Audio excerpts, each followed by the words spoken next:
नमस्कार दोस्तों, आज मैं लॉर्ड मैकाले के बारे में बताने जा रहा हूँ। लॉर्ड मैकाले जिसने हमारे देश को कैसे गुलाम बनाया और कैसे हमारे देश पर राज करना है, उसने आज दिन तक के सिस्टम को बिगाड़ के रख दिया है।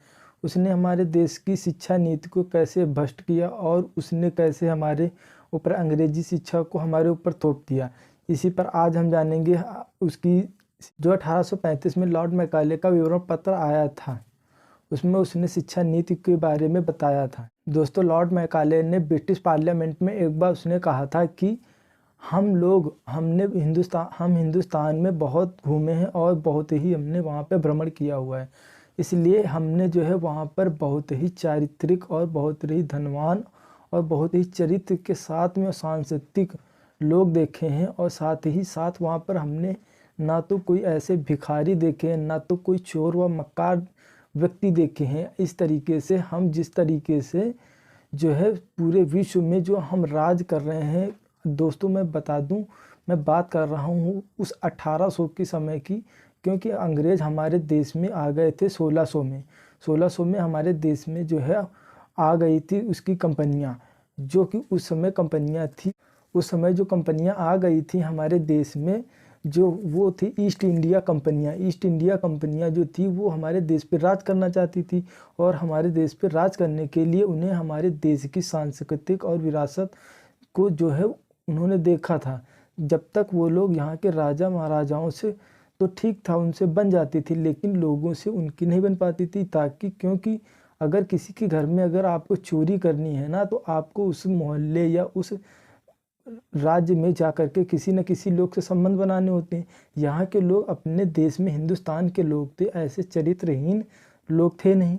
तो इसलिए यहाँ पर उन्होंने जो है सोचा, उसने कहा था कि ब्रिटिश पार्लियामेंट में ये भी कहा था कि जब तक हम वहाँ की रीढ़ की हड्डी को तोड़ेंगे नहीं, तब तक हम लोग यहाँ पर हिंदुस्तान में हम राज नहीं कर पाएंगे।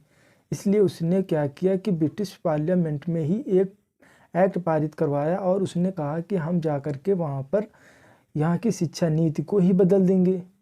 अब आती है कहानी 1835 में आकर के उसने जो है आकर के यहाँ पर कहा कि हिंदुस्तान में जो पढ़ाई बच्चे कर रहे हैं, यहाँ पर गुरुकुलों में यहाँ पर पढ़ाया जाती थी संस्कृत गणित पढ़ाई जाती थी, वैदिक ज्ञान दिया जाता था, आध्यात्मिक ज्ञान दिए जाते थे। न कि यहाँ पर अंग्रेजी की शिक्षा दी जाती थी, ना ही भौतिक विज्ञान की शिक्षा दी जाती थी, ना तो साइंस की शिक्षा दी जाती थी, रसायन विज्ञान की, ना तो ये शिक्षाएं नहीं दी जाती थी। तो उसने क्या किया कि यहाँ पर कहा कि सारी चीज़ें ये सब इंग्लिश में होती थी। वहाँ पे ब्रिटिश में, इंग्लैंड में जो था वो सारी इंग्लिश में चीज़ें थी। तो वहाँ से लॉर्ड मैकाले ने सोचा कि हम जाकर, लॉर्ड मैकाले ने कहा कि हम हिंदुस्तान में इंग्लिश को शुरू करेंगे। इंग्लिश में शुरू करने का उसने उद्देश्य बहुत ही सटीक तरीके से यूज किया। और उसने क्या किया कि हिंदुस्तान में आकर के यहाँ के गुरुकुलों में सभी बच्चों को जो है उसने कहा कि हिंदुस्तान में जो भी बच्चे साइंस में, जीव विज्ञान में, साइंस जो कि ज्योग्राफी, भूगोल और इंग्लिश जो सांस्कृतिक इंग्लिश है, उसमें जो भी ज्ञानी बच्चे होंगे उनको स्कॉलरशिप दी जाएगी कि मतलब उन्हें पैसा दिया जाएगा।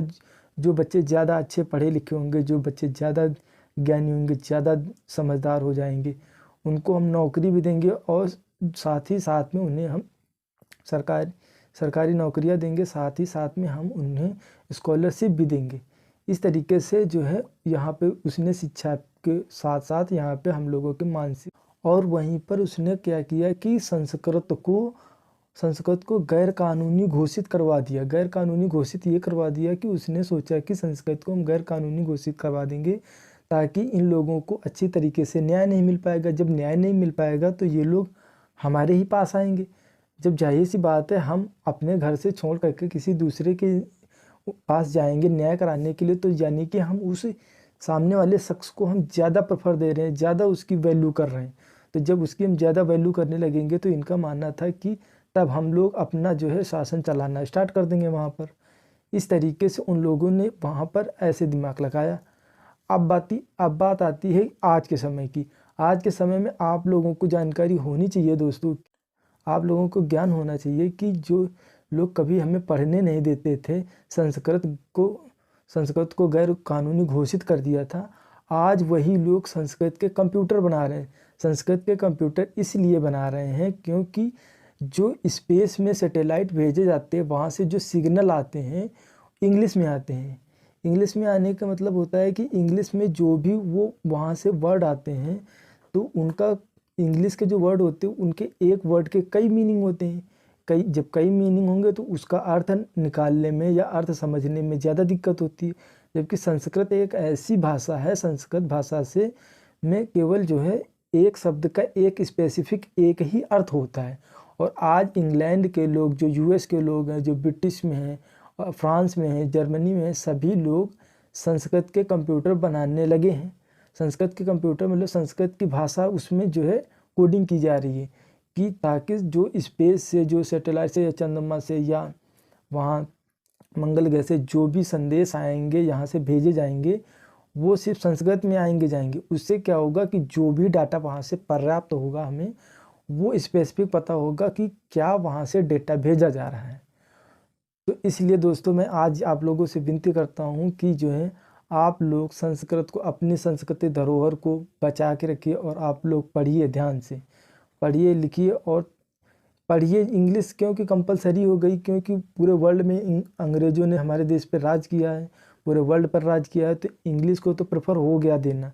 लेकिन साथ ही साथ में आप अपनी संस्कृत को मत छोड़िए, क्योंकि संस्कृत जो हमारी माता है उसको हम नहीं छोड़ सकते, क्योंकि उसी में हमारे सारे वेद लिखे हुए, हमारे पुराण लिखे हुए, हमारे उपन्यास लिखे हुए, उसमें हमारी जो चीज़ें लिखी हुई उसी को पढ़ करके आज इंग्लैंड और रशिया के लोग और साथ ही साथ अमेरिकन लोग जो इस पर रिसर्च कर रहे हैं, नई नई तकनीकें निकाल रहे हैं। आप लोगों को भी अपनी जो है धरोहरों को याद रखना चाहिए। अगर आपको ये सेशन पसंद आया तो शेयर कीजिए, लाइक कीजिए और सब्सक्राइब कर लीजिए। आइए, सब्सक्राइब करेंगे तो आपके पास हमारा नोटिफिकेशन जल्दी